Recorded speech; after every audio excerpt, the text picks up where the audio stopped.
Hey, how you doing, Janet? Hi, how you doing? Doing good. Trenton Hill, nice to meet you. I'm here with Frito.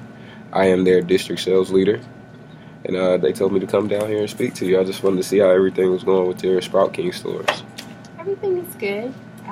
We're just focusing on the holidays and getting through the remainder of the year.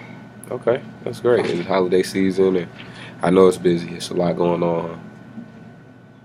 Yeah, it is. We're just trying to meet our numbers before the close of the year and keep our customers happy, pretty much. Yeah, yeah, definitely. So, how's the stores going? How are your employees? How's morale around the store? Our employees are good. We Okay, we like to think that we have some really good people working for us. They like to cater to our customers and make sure that great. they have the best shopping experience. That's awesome. So, would you say your employees love their jobs? Seem like they like what they do? I would think so. You always have a few in there, that may not be as fond of the position they hold, but I think we have a lot of dedicated workers at this point. That is awesome. That is awesome. So how about customers? Customers Hmm. customers tend to be pretty loyal. Yeah, Um, they're pretty frequent shoppers, and we've been dealing with some of the same people for many years. that's awesome. That's awesome. So how many employees would you say that you have? Right now we have about 500 employees. 500 employees. That's a lot. District sales manager. It is. It is. That's crazy. District four. So how many stores do you have in your district? Right now we have 12 stores in the district.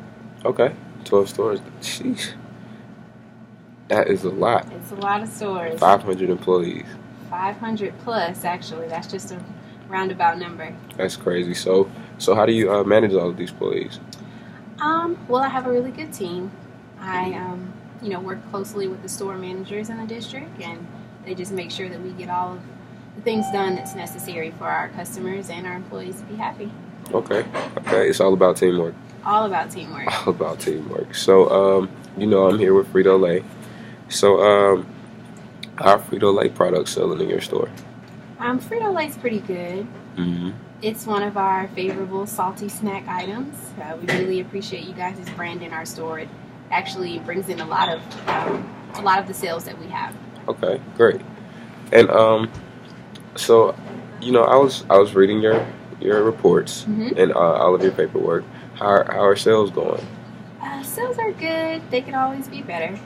Right now, we're sitting at about 1.5 growth, and unfortunately, the average in districts that are around us is about 5%. So we're Okay, trying to get as close to that number as possible.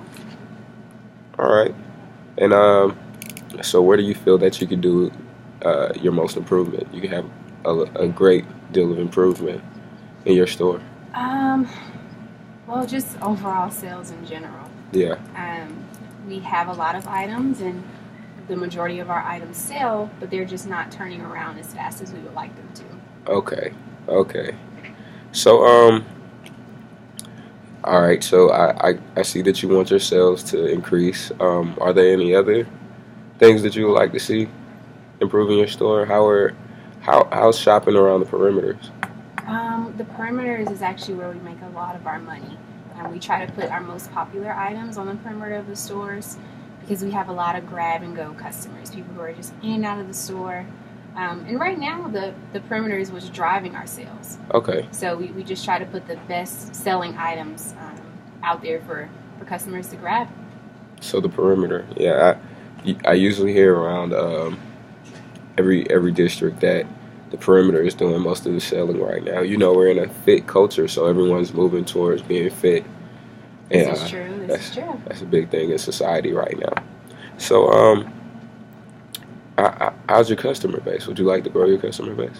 Oh, definitely. I'd like to say we have a solid customer base right now, but we would love to reach more people in the area, and just different people who come through our city and just need to stop and grab groceries. We want to be the chain that people run to. Okay. And how do you feel that you're doing with your customers right now as far as keeping their loyalty? Are you guys doing anything right now, or would you like to Well, we like to focus on value. So value? We definitely pay attention to our competitors and, see what they're doing as far as pricing and try and stay in that ballpark area or offer the best value so customers are always happy. Okay. So you could do that with like loyalty programs incentives for people who purchase frequently, just anything that keeps customers coming back. Okay, that's awesome. So could I ask you some questions? What would happen if you didn't meet those sale marks? If we didn't meet our sale marks, we would go through an evaluation period, and things would not be good for us. Okay, I definitely understand that. No one wants to be under the microscope. It's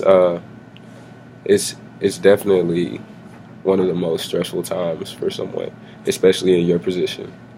Right, absolutely. I just want to continue to drive sales and have the most profit possible, so we don't have to go through that evaluation period because it can be quite a headache. Yeah, definitely. So as far as customer base, how would you go about doing that? What if you don't meet your increase in customers?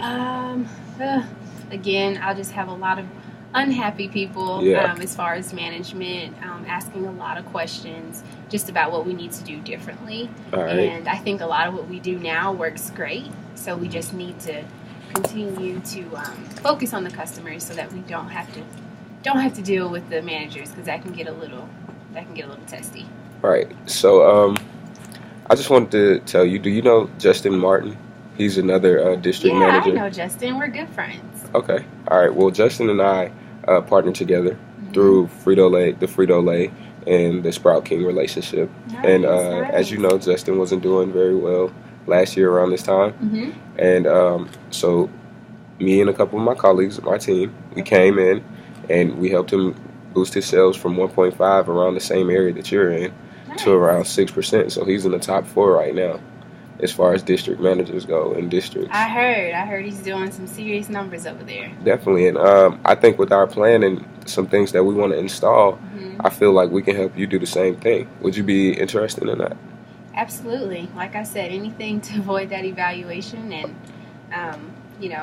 our good friend that you just talked about, he's doing great things. So we definitely want to meet that standard, if not exceed it. Justin is doing amazing. Justin is awesome. So I'd like to ask if I could have a few minutes of your time to basically get to know your company a little bit more. Yeah, sure. Okay. So, Frito-Lay, we're a salty snack company. And if you didn't know, Frito-Lay and salty snacks in general are the top selling items in grocery stores all over the country. Right. So where do Frito-Lay and salty snacks rank in your store? They're definitely on the top 10 list. One top of the 10 higher selling items for us. I want to say it's sitting at about 4 or 5 as in comparison to other products. So what would you say would be number 1? Number 1, probably our beer. Okay. All right. Understood. So I feel like that could be maybe one of the reasons why sales aren't doing as well. So I've been through your store a couple of times, and I watch and I just look and I see that most of the salty snacks and Frito-Lay products are like in towards the aisles. Right. In towards the aisles, and that may also be a reason that they're not being sold, because placement is important. Placement is very important, and also we're moving towards a fit culture. Yes. So a lot of people believe that the farther you get inside the aisles, the more unhealthy the food gets. I could see that argument. So definitely. A lot of people are shopping outside in the perimeter. So I was walking through and I saw a great place that we could put one of our items, and I feel like it could really grow your revenue. Let's hear it. So you have this umbrella rack. The umbrellas. So how do you feel about these? What are some information about the umbrella rack? Well, the umbrella rack is one of something that's near and dear to our heart at the store. Okay. It brings in about $8,000 each year, which is pretty darn good. Mhm. And the margins are super duper high. They are about 54%. Okay. So it's definitely one of those items we like to keep around and drive revenue. Right. Yeah. High return. The return makes it look very, very marketable, Very good. and it's definitely something you guys will want to sell. And you said it brings in around 8,000. Around $8,000, yeah, a little bit more actually. Okay. So what if I told you that I could turn that 8,000 into around 426,000? That sounds pretty darn good. I'd have to hear how that would happen though. Okay. So this is what we're thinking. We have this thing called the multi-pack teardrop rack, and what we want to do is put it on the outskirts, so on the perimeter of your aisles. Okay. And it makes it very accessible for families to just walk around and grab a snack, or catch it from the front, catch it from the side. It's very accessible. Makes sense. And it's also a marketing tool, so you can see it, and you get the visual of Frito-Lay.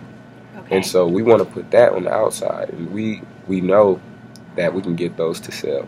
The turnaround for these items are way higher than the umbrellas. So we turn 52%, 52 times faster than the umbrellas. Really? Yeah. That's pretty darn good. Yeah, we turn very fast. Although there's only a 12% return for you guys. So that could eventually turn into 426,000, and I feel that could be a great spark for your sales growth. Absolutely. Yeah. So another thing. So what do you have any questions or? Well, there's a few things actually. Okay.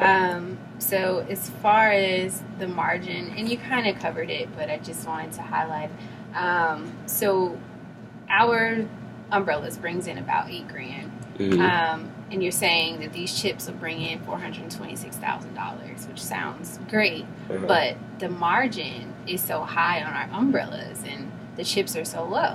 Right. So how does that benefit us? So you're worried about basically what if the chips don't sell, or the umbrellas are always there, and they're probably near and dear to your heart, and also they're sort of like a security blanket. Yeah. Because well, I'd say this. I mean, umbrellas. How often do you guys sell umbrellas? When it's raining, when people forget them, so Right. not that often. So people buy chips all the time. Chips are like salty snacks, are one of the go-tos for snacks. Yeah. And Frito-Lay chips are definitely popular. So the turn rate is way higher than the umbrellas. And what did you say the turn rate was again? I thought I heard you The turn rate is 52 times faster. Oh, wow. Okay. That's what I umbrellas. missed. Yeah, Okay. so we'll definitely get some sales and definitely bring in some revenue. Okay. Yeah. That makes a lot of sense. Okay. So did I cover you? Definitely. So, Super Bowl is coming up, and people like to buy the really big bags of chips, and your rack doesn't offer that. It offers the little bags. Right. So I may miss out on a lot of sales because you don't sell the big bags. So what do you have to say for that? Well, the Super Bowl is coming up, and I'm sure that's a very high selling point for you guys. And definitely, I understand that. Those chips probably won't fit in our multi-pack teardrop rack that we're trying to install in your store. But at the same time, this Super Bowl is only one game. The Super Bowl is one game, correct? Yes. So in that amount of time, they'll probably only buy all of the chips and the dip for maybe a week. But this is the same time as back to school. Back to school is big. Back to school is big, and chips are a complimentary snack to deli meat and sandwiches and everything that parents buy for lunch. So what we could do is put our multi-pack teardrop rack towards the deli. Okay. Towards the deli side, so people and families are going to want to go and buy lunch meat and bread, and also, wow, it's snacks right here, salty snacks, chips. Kids love chips. So that's one way we can go about it, and at the same time still have the bags of chips, and so Yeah. you won't lose the money anyway. Okay. Does I that- didn't think about it like that. Placement is very important, so I'm glad you highlighted that. Thank you. Does that cover? No, not quite. So I definitely probably want to hear some more numbers and talk business. I think this is something we definitely want to implement in our stores. Mhm. I would only want to do maybe 1 or 2 stores in the district as of now.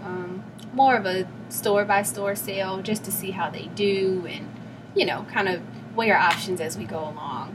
Okay, so. Is that something you guys will offer? Is that what you recommend? Well, I could see that your concern would be that you don't want to take the umbrellas out the store, and because they have a high return, so it's almost guaranteed money for you guys in your pocket. Exactly. You get a high profit. But at the same time, you don't want to do a store-by-store sale. You would have to talk to 12 different salespeople, on the sales call, and you're already busy. I'm sure you're swamped with work. Yeah. But if we go about doing it the way that we're trying to do it as a compression sale, you only have to talk to one person. And also, we can keep the umbrellas in the store, just in a different place, so you'll still receive the money.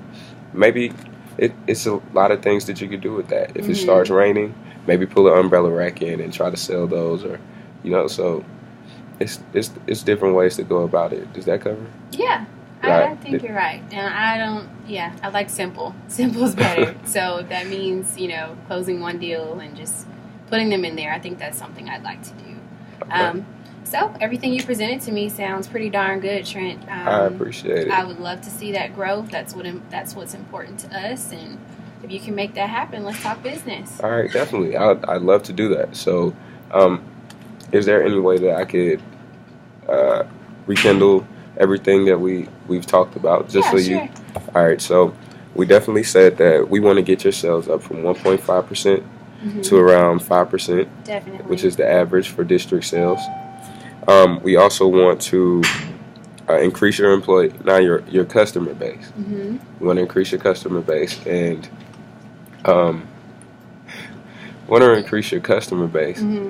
and also just increase the sales all over. Right. And not just for salty snacks, but within your stores, in all 12 stores. And we want to turn this $8,000 from the umbrella rack into $426,000. Absolutely. And we want to be profitable. Is that correct? That's correct. 100%. All right. So, is there any time that I could have a re-interview, or maybe sit down and talk business with you? Or? Yeah, I have to talk to some of my colleagues, and make sure that this is something that everybody's okay with. But the sooner the better. Let's get this growth going. All right. So, how about Friday? Friday works for me. All right, 5 o'clock.